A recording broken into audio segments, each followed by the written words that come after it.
Hello class 12, welcome back to my channel. आज मैं आप लोग को अकाउंटेंसी के चैप्टर सेकंड में सैक्रिफाइसिंग रेशियो और गेनिंग रेशियो और साथ ही साथ गुडविल का कैलकुलेशन सिखाऊंगी प्रैक्टिकल।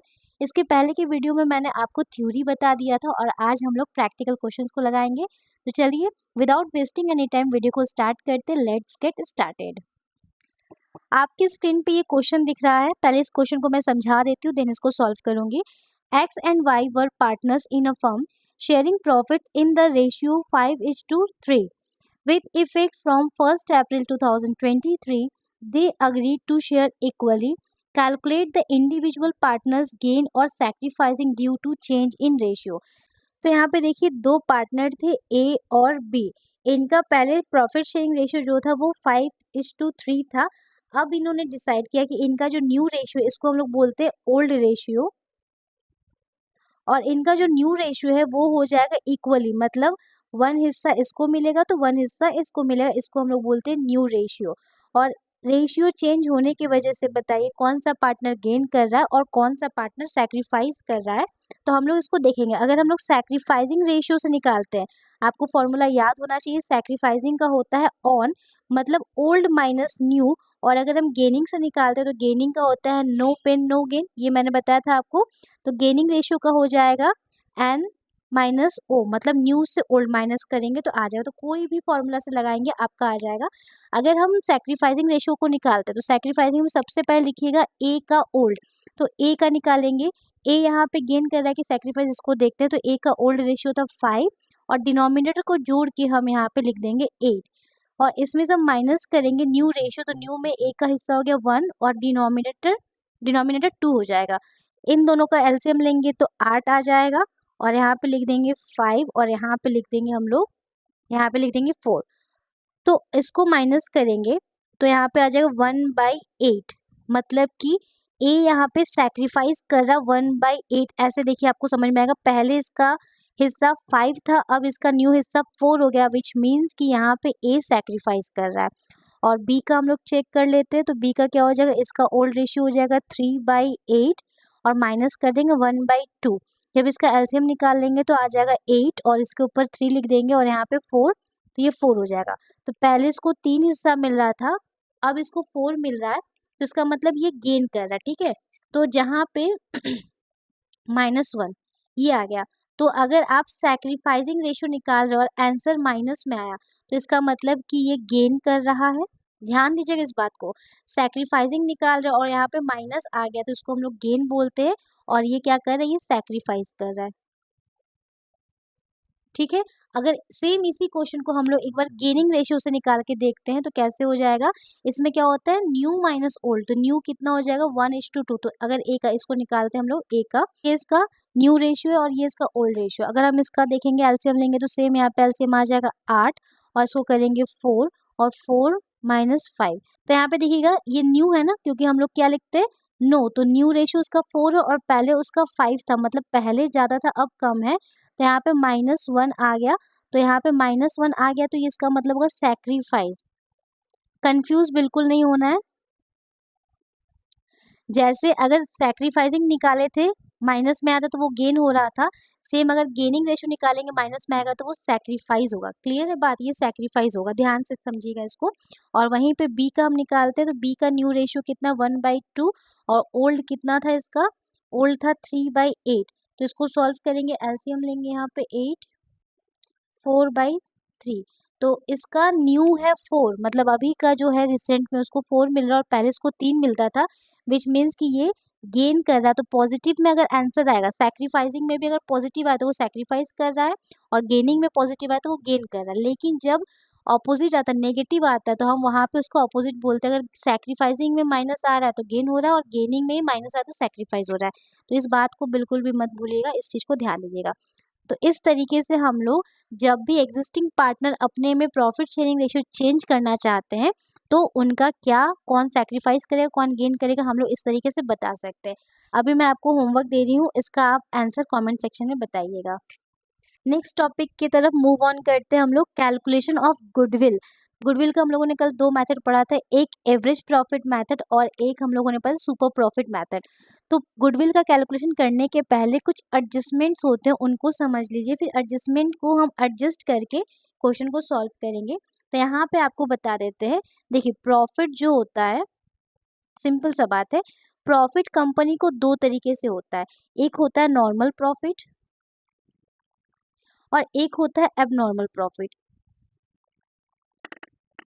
नॉर्मल प्रॉफिट जब बिजनेस में ऑपरेशन होता है, जैसे गुड्स एंड सर्विस जिस पे हम बिजनेस कर रहे हैं उसका सेल परचेस कर रहे हैं और उस दौरान हमको कोई प्रॉफिट हो गया तो उसको हम लोग बोलेंगे नॉर्मल प्रॉफिट। मतलब ये क्या होता है, ऑपरेटिंग एक्टिविटी से रिलेटेड होता है। और वही अगर एबनॉर्मल प्रॉफिट का बात करें तो ऐसा प्रॉफिट जो कि हमें बिजनेस ऑपरेशन से नहीं मिलता है, वो ऑल ऑफ सडन अचानक से हमको मिलता है, उसको एबनॉर्मल प्रॉफिट कहते हैं। फॉर एग्जांपल, अगर मेरे पास कोई मशीन है, ठीक है, उस मशीन का वैल्यू आ रहा है 2 लाख रुपीज़ और उस मशीन को मैंने 250 में सेल कर दिया, तो यहाँ पे जो 50,000 का डिफरेंस आएगा, तो ये 50,000 आपका प्रॉफिट तो कहा जाएगा, बट इस प्रॉफिट को हम क्या बोलेंगे, एबनॉर्मल प्रॉफिट, जो कि ऑपरेटिंग एक्टिविटी से नहीं निकला है। ऑपरेटिंग एक्टिविटी में जैसे हमको सकता है किसी प्रोडक्ट को मैंने 50,000 में परचेज किया और उसको मैंने 70,000 में सेल कर दिया, ठीक है, ये मैंने परचेज किया और ये मैंने सेल किया, तो इन दोनों के बीच का जो डिफरेंस आएगा 20,000, ये 20,000 आपका क्या कहलाएगा, नॉर्मल प्रॉफिट कहलाएगा और ये 50,000 आपका कहलाएगा एबनॉर्मल प्रॉफिट। तो मैं आपको ये क्यों समझा रही हूँ, आपको ये इसलिए समझा रही हूँ क्योंकि आप जब गुडविल कैलकुलेट करेंगे तो हम लोग सारा चीज़ ऑपरेटिंग वाले को लेंगे, नॉन ऑपरेटिंग को हम लोग नहीं लेंगे, ठीक है, जो ऑपरेटिंग से नहीं हो रहा है। तो नॉर्मल प्रॉफिट हुआ तो इसका हम लोग प्रॉफिट में जो साल का प्रॉफिट दिया रहेगा उसमें हम नॉर्मल प्रॉफिट को ऐड करते हैं और एबनॉर्मल प्रॉफिट को हम लोग माइनस करते हैं। माइनस करने का सेंस क्या होता है कि ये जो 50,000 है कहीं ना कहीं मेरे प्रॉफिट एंड लॉस अकाउंट को बढ़ा के दिखा रहा है, 50,000 एक्स्ट्रा प्रॉफिट दिखा रहा है और ये जो 50,000 है ये एक्चुअल प्रॉफिट नहीं है, तो इसलिए हमको 50,000 क्या करना पड़ता है, प्रॉफिट में से माइनस करना होता है। तो ये आपको बाद में और समझ में आ जाएगा, पहले आप ये समझ लीजिए नॉर्मल प्रॉफिट क्या होता है और एबनॉर्मल प्रॉफिट क्या होता है। फिर इनका हम लोग प्रॉफिट में क्या यूज़ करेंगे, मतलब जो भी मेरे पास साल का लास्ट प्रॉफिट आता है उसमें एबनॉर्मल प्रॉफिट को हम लोग माइनस करते हैं, ठीक है। सेकेंड थिंग हम लोग समझेंगे लॉस का, तो लॉस भी सेम दो तरीके का होता है, एक नॉर्मल लॉस होता है। नॉर्मल लॉस ऐसा लॉस जो कि बिजनेस ऑपरेटिंग एक्टिविटी की वजह से लॉस होता है। फॉर एग्जांपल वही, अगर हमने 70,000 का कहीं से सामान खरीदा और उसको 50,000 में सेल किया तो 20,000 का ये जो लॉस हो गया, इसको हम लोग नॉर्मल लॉस कहेंगे, ठीक है। सेम एज अगर हम देखते हैं कि ऐसा लॉस जो ऑल ऑफ सडन हो गया, ठीक है, ऐसा लॉस जो ऑल ऑफ सडन हो गया उसको हम लोग एबनॉर्मल लॉस के नाम से जानते हैं। जैसे कि फायर से गुड्स डिस्ट्रॉय हो गया, थिफ ने चोरी कर लिया, तो ये सारा चीज़ हमारे लिए क्या हो जाता है, एकदम ऑल ऑफ सडन होता है, तो इसको हम लोग बोलते हैं एबनॉर्मल लॉस, ठीक है। तो एबनॉर्मल लॉस और नॉर्मल लॉस का हमारे प्रॉफिट में क्या इफेक्ट होता है, एबनॉर्मल लॉस कहीं ना कहीं हम इसको पीएल के डेबिट में लिखते हैं और जिसकी वजह से जो साल का लास्ट प्रॉफिट होता है वो कम दिखता है। तो आपको जब क्वेश्चंस मिलेगा ना एवरेज प्रॉफिट मेथड निकालने का, तो उसमें प्रॉफिट्स आपको दिए रहेंगे, साल के एंड के प्रॉफिट्स दिए रहेंगे, उस प्रॉफिट में हम सिर्फ ऑपरेटिंग आइटम को लेते हैं, जो नॉन ऑपरेटिंग रहता है उसको हम लोग एडजस्ट करते हैं। तो एबनॉर्मल लॉस की वजह से प्रॉफिट उस साल कम दिखा होगा, तो हम इसको वापस से क्या करते हैं, जोड़ देते हैं और इसको हम लोग माइनस करते। तो ये ऑलरेडी माइनस किया हुआ रहता है, तो इसके साथ हमको कुछ नहीं करना है, हमको जितने भी एबनॉर्मल वाले आइटम होते हैं उनका करना। तो एबनॉर्मल प्रॉफिट हुआ तो हम माइनस कर देंगे और एबनॉर्मल लॉस हुआ तो हम प्लस कर देंगे, ये आपको याद रखना है जब हम क्वेश्चन सॉल्व करेंगे। अब नेक्स्ट आपको और एक चीज़ समझना है, ये आपने क्लास 11 में समझा था। एक्सपेंडिचर जो होता है ये इसका दो नेचर होता है, ठीक है, एक होता है रेवेन्यू नेचर और एक होता है कैपिटल नेचर। रेवेन्यू नेचर का मतलब होता है ऐसा खर्चा जो आपका बार बार होता हो, ठीक है, बार बार होता हो, और इसको हम लोग कहाँ लिखते हैं, पीएल के डेबिट साइड में लिखते हैं, ठीक है। ये खर्चा जैसे फॉर एग्जांपल ट्रैवलिंग एक्सपेंस हो गया, सैलरी हो गया, वेजेस हो गया, तो ये खर्चा आपका ऑपरेटिंग खर्चा होता है, रेवेन्यू खर्चा ऑपरेटिंग खर्चा होता है और ये बार बार आपको देना पड़ता है, जिसकी वजह से इसका एंट्री जो करते हैं हम लोग प्रॉफिट एंड लॉस अकाउंट के डेबिट साइड में करते हैं। और कैपिटल खर्चा ऐसा खर्चा होता है जो बार बार नहीं होता, वो एक बार होता है या बहुत दिनों मतलब बहुत सालों बाद वो एक बार होता है या बहुत सालों बाद होता है, ठीक है। और इसका एंट्री हम लोग क्या करते हैं, बैलेंस शीट के एसेट साइड में करते हैं। जैसे कोई कंप्यूटर खरीद लिए, कोई संपत्ति खरीद ली, कोई बिल्डिंग खरीद ली है, तो उसको हम लोग कहाँ दिखाते हैं, बैलेंस शीट के एसेट में दिखाते हैं। तो ये आपका खर्चा कैसा हो गया, कैपिटल नेचर का। अब यहाँ पे गलतियाँ क्या होती है उसको हम लोग समझते हैं। गलती ये हो सकता है, फॉर एग्जाम्पल कोई रेवेन्यू खर्चा था, ठीक है, रेवेन्यू खर्चे को हमने कैपिटल खर्चा मान लिया, ठीक है, इसको समझिएगा। when wrongly capital expenditure made instead of revenue expenditure, तो कोई ऐसा रेवेन्यू खर्चा था जिसको हमने गलती से कैपिटल एक्सपेंडिचर मान लिया।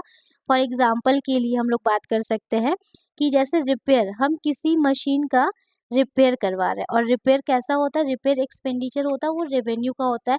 लेकिन रिपेयर ऑफ कंप्यूटर ये हुआ था बात, ठीक है, रिपेयर ऑफ कंप्यूटर कराया गया था जो कि रेवेन्यू होना चाहिए था, और रेवेन्यू होने का मतलब ये पीएल के डेबिट साइड में जाना चाहिए था। हम ये ना करके इसको एज अ कंप्यूटर ही मान लिए, मतलब कि हम रिपेयर की जगह पे हम दिखा दी कि एक नया कंप्यूटर मैंने परचेज कर लिया है, तो हम इसको क्या मान लिए, इसको मान लिए एज अ कैपिटल एक्सपेंडिचर, ठीक है, यही गलती हो गया है, इसको आपको सुधारना पड़ेगा। तो जब कैपिटल एक्सपेंडिचर मान लिए तो यहाँ पे हमने क्या किया, इसको एज अ एसेट माना। तो हमको पता है एसेट पे डिप्रिसिएशन भी हम चार्ज करते, तो कहीं ना कहीं हम इसको डिप्रिसिएशन भी इस पे लगा दिए, ठीक है, इस पे डिप्रिसिएशन भी लगा लिए। तो अब हमको प्रॉफिट के साथ क्या एडजस्टमेंट करना है यहाँ पे, सबसे पहले तो ये जो आपने कैपिटल एक्सपेंडिचर माना है, एग्जाम्पल के तौर पे 40,000 मान लेते कि 40,000 का रिपेयरिंग कराया गया था, लेकिन अकाउंटेंट ने उसको 40,000 का कंप्यूटर दिखा दिया, तो ये पीएल के डेबिट में होना चाहिए। डेबिट होने का मतलब क्या होता है, माइनस होता है। पीएल के डेबिट में जितने आइटम को हम लोग लिखेंगे वो प्रॉफिट को उतना कम करता है। तो आपको उस साल, जिस साल का ये आपका काम था, उस साल आपको प्रॉफिट में से 40,000 को माइनस करना है, और डिप्रिसिएशन जो ऑलरेडी माइनस हो गया था उसको वापस से हमको जोड़ना है। तो ये एडजस्टमेंट आपको ध्यान देना है। कब, जब गलती से कोई रेवेन्यू खर्चे को कैपिटल एक्सपेंडिचर मान लेते हैं, तो उस टाइम पे हम क्या करेंगे, जो खर्चा होगा उस खर्चे को प्रॉफिट में से माइनस करेंगे, और उससे संबंधित जो भी डिप्रिसिएशन हमने चार्ज किया उस डिप्रिसिएशन को हम प्लस कर देंगे, ठीक है। सेकेंड पॉइंट जिस इसका ऑपोजिट हो जाएगा, उल्टा हो जाएगा, इसमें हम लोग कैपिटल एक्सपेंडिचर को रेवेन्यू एक्सपेंडिचर मान लिया, ठीक है, वो था तो कैपिटल एक्सपेंडिचर, बट हमने मान लिया रेवेन्यू एक्सपेंडिचर। फॉर सेम इसी के एग्जाम्पल को ही हम लेते हैं, कोई 40,000 का कंप्यूटर खरीदा गया था, ठीक है, परचेज किया गया, ये आपका हो जाएगा कैपिटल नेचर का, कैपिटल एक्सपेंस हो जाएगा, तो ये बैलेंस शीट में दिखना चाहिए। लेकिन इसको हम लोगों ने रेवेन्यू एक्सपेंडिचर माना। रेवेन्यू एक्सपेंडिचर मानने का मतलब क्या है, किया इसको मान लिया रिपेयर, ठीक है, इसको अकाउंटेंट ने मान लिया कि कंप्यूटर का 40,000 रुपीज़ का रिपेयर हुआ था, जिसके चलते इसने पीएल के डेबिट में इसका एंट्री कर दिया, मतलब पीएल से ऑलरेडी 40,000 इसने माइनस कर दिया है। तो हमको क्या सुधारना है, हमको जिस दिन पता चलेगा कि ये रेवेन्यू खर्चा नहीं, ये कैपिटल खर्चा, तो हम तुरंत उसी साल प्रॉफिट में 40,000 ऐड कर दें, क्योंकि ये तो बाई मिस्टेक हमने उस प्रॉफिट में से 40,000 लेस कर दिया था एज अ रिपेयर एक्सपेंडिचर मान के। तो हम 40,000 इसको ऐड कर देंगे, और ये एक्चुअल में है क्या, ये एक्चुअल में एसेट है, तो इस पे हम लोग क्या करेंगे, ठीक है, डिप्रिसिएशन माइनस होता है, तो आपको यहाँ पे करना है, जब रेवेन्यू एक्सपेंडिचर को कैपिटल मानते हैं तो हम उस टाइम पे प्रॉफिट में से माइनस करते हैं, डिप्रिसिएशन ऐड करते हैं, और जब कैपिटल एक्सपेंडिचर को रेवेन्यू मानेंगे तो प्रॉफिट में ऐड कर देंगे और डिप्रिसिएशन चार्ज कर देंगे। तो यही आपका एडजस्टमेंट है, इस एडजस्टमेंट को बहुत ध्यान से देख लीजिए। तो एक बार देख लीजिए फिर से, जो एवरेज प्रॉफिट निकालना होगा, प्रॉफिट हमको साल का गिवन होगा, उसमें एडजस्टमेंट करने के लिए हमको एबनॉर्मल से काम करना है। नॉर्मल से कोई दिक्कत नहीं है, नॉर्मल एज इट इज़ रहने दीजिएगा। एबनॉर्मल अगर प्रॉफिट हुआ तो हम उसको माइनस करेंगे, एबनॉर्मल लॉस हुआ तो हम उसको प्लस करेंगे, और अगर रेवेन्यू खर्चा को कैपिटल खर्चा लिए तो हम उसमें क्या करेंगे, उस अमाउंट को माइनस करेंगे और डिप्रिसिएशन को ऐड कर देंगे। और सिमिलरली अगर कैपिटल एक्सपेंडिचर को हम लोगों ने रेवेन्यू एक्सपेंडिचर मान लिया है तो उस अमाउंट को प्लस करेंगे और डिप्रिसिएशन माइनस कर देंगे। तो चलिए क्वेश्चन लगाते हैं। आपकी स्क्रीन पे ये क्वेश्चन दिख रहा है, इसको ध्यान से समझिएगा। Calculate goodwill of the firm on the basis of 3 years purchase of the average profit of the last 5 years। अब यहाँ पे देखिए 3 years परचेज दे दिया है, तो ये आपका क्या होगा, इससे आपको मल्टीप्लाई करना, तब गुडविल का अमाउंट आपको मिलेगा। और लास्ट 5 years के आपको प्रॉफिट्स दे दिए, तो यहाँ पे देखिए 13-14 में 4 lakhs प्रॉफिट हो गया, 14-15 में 5 lakhs, 15-16 में 60 लाख का लॉस हो गया। ये ब्रैकेट में होने का मतलब लॉस हो गया। 16-17 में 150 लाख का प्रॉफिट हो गया और 17-18 में 250 का प्रॉफिट हुआ है। इसमें कुछ एडजस्टमेंट्स दिए हैं, इसको सॉल्व करेंगे। 1st January 2016, a fire broke out which resulted into a loss of goods 3 lakhs. A claim of 70,000 was received from the insurance company. अब ध्यान दीजिएगा, 1 जनवरी 2016 को क्या हुआ, आग लग गया था, 3 लाख का माल जल गया था, लेकिन 3 लाख में से इंश्योरेंस कंपनी ने 70,000 रिटर्न कर दिया, तो यहाँ पे एक्चुअल नुकसान हो जाएगा 2,30,000। ठीक है, तो ये नुकसान कैसा है, ये लॉस कैसा है, एबनॉर्मल लॉस है क्योंकि आग लग गया। और एबनॉर्मल लॉस को हम क्या करते हैं, ऐड कर देते हैं। अब देखेंगे कौन से ईयर का है, तो ये 1 जनवरी 2016 का है। तो ऊपर देखिए ये कौन से साल में आएगा, ये आएगा 15-16 में। जिस साल ये 60,000 का लॉस दिख रहा है उस साल, क्योंकि 2,30,000 हम इस लॉस को एडजस्ट किए थे, तो ये नॉर्मल लॉस से भी बहुत ज़्यादा लॉस में दिखना शुरू हो गया था। सेकेंड पॉइंट है, during the year ended 31st March 2018 the firm received an unexpected tax refund of 80,000। तो देखिए अनएक्सपेक्टेड मतलब ऑल ऑफ सडन इसको कोई प्रॉफिट मिल गया है, तो ये प्रॉफिट एबनॉर्मल प्रॉफिट होता है। इसको हम लोग रिलेटेड ईयर से 2018 मतलब लास्ट ईयर में हम इसको क्या कर लेंगे, माइनस कर लेंगे। तो चलिए क्वेश्चन को बनाते हैं। तो क्वेश्चन को सॉल्व करते हैं, तो हम लोग एक ऐसा एक टेबल बना लेंगे।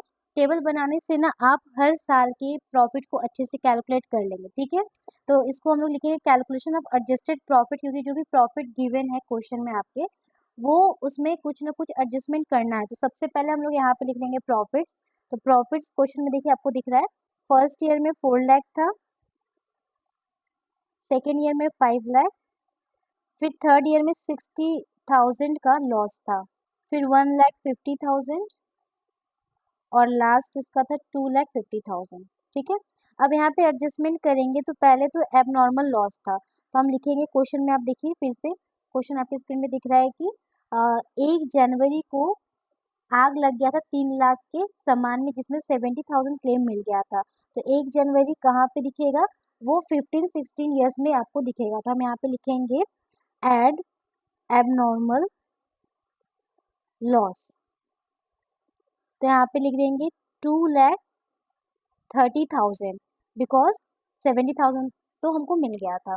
फिर देखिए क्वेश्चन में लिखा है कि 31 मार्च 2018 मतलब एकदम आखिरी वाले में 80,000 का अनएक्सपेक्टेड प्रॉफिट मिल गया था, जिसको हम लोग लेस कर देंगे, वो एबनॉर्मल प्रॉफिट था। तो देखिए यहाँ पे हम लोग लिखेंगे एबनॉर्मल प्रॉफिट, एबनॉर्मल प्रॉफिट, और ये लास्ट में आ जाएगा, तो यहाँ पे आप लिखेंगे 80,000, इसको माइनस करना। ठीक है, अब हम इन सब के प्रॉफिट्स को जोड़ लेते हैं और जोड़ने के बाद एवरेज प्रॉफिट निकालेंगे। तो इस साल में कुछ हुआ नहीं था, तो ये 4 लाख ही था, इसमें 5 लाख हो जाएगा, और इसको जब हम एडजस्ट करेंगे 2,30,000 में से 60,000 माइनस कर देंगे, तो यहाँ पे आ जाएगा 1,70,000। क्लियर है, और यहाँ पे आपका 150 हो जाएगा, 150, और यहाँ पे 250 था जिसमें से 80,000 माइनस करेंगे, तो यहाँ पे आ जाएगा 170। ठीक है, अब यहाँ पे फॉर्मूला पे फिट करेंगे, एवरेज प्रॉफिट पहले निकालना पड़ेगा। ठीक है, एवरेज प्रॉफिट निकालने का फॉर्मूला क्या होता है, total profit by number of years. ठीक है, ये करेंगे, तो हम क्या करेंगे, 4 लाख, 5 लाख, 1,70,000, 1,50,000 और 1,70,000 सबको जोड़ देंगे। जोड़ने के बाद 13,90,000 ये आ जाएगा। तो अब ये नंबर ऑफ ईयर्स कितने, 1 2 3 4 5, तो यहाँ पे डिवाइडेड बाई 5 कर देंगे। तो जब इसको सॉल्व करेंगे तो यहाँ पे आ जाएगा आपके पास 2,78,000। अब ये 2,78,000 ये क्या है, ये एवरेज प्रॉफिट है आपके पास। ठीक है ना, अब इसको गुडविल में हमको कन्वर्ट करना है, तो जो परचेज ईयर देखिए क्वेश्चन में स्टार्टिंग में दिया था 3, तो हम 2,78,000 में इंटू 3 कर देंगे, तो अपने पास आ जाएगा 8,34,000, और ये आपका हो जाएगा गुडविल। क्लियर है, तो इस तरीके से हम लोगों ने क्वेश्चन को सॉल्व किया। यहाँ पे जितने साल का प्रॉफिट दिया जाएगा वो प्रॉफिट लिखिएगा, और मैंने आपको जो 3 एडजस्टमेंट बताया था, एक एबनॉर्मल प्रॉफिट का, एबनॉर्मल प्रॉफिट होगा तो माइनस करेंगे, एबनॉर्मल लॉस होगा तो प्लस करेंगे, और अगर रेवेन्यू खर्चे को हम लोग कैपिटल मान लेंगे तो हम क्या करेंगे, प्रॉफिट में उसको माइनस करेंगे और डिप्रिसिएशन को प्लस करेंगे, और जब हम कैपिटल खर्चे को रेवेन्यू मान लेते हैं तो प्रॉफिट में ऐड करेंगे और डिप्रिसिएशन माइनस कर देंगे। तो ये कुछ एडजस्टमेंट आपको याद रखना है। इस बेसिस ये क्वेश्चन को आप सॉल्व करिएगा और कमेंट सेक्शन में कमेंट करके इसके आंसर को बताइएगा। जब मैं नेक्स्ट वीडियो बनाऊंगी तो उसमें आपका नाम जरूर लूँगी। आज का वीडियो यहीं तक। आई होप आज का वीडियो आपको समझ में आया। अगर कोई भी पॉइंट आपको समझ में नहीं आया तो प्लीज़ कमेंट सेक्शन में कमेंट करिएगा। मिलते हैं नेक्स्ट वीडियो में नए टॉपिक के साथ। स्वस्थ रहिए, मस्त रहिए। Till then take care, bye bye.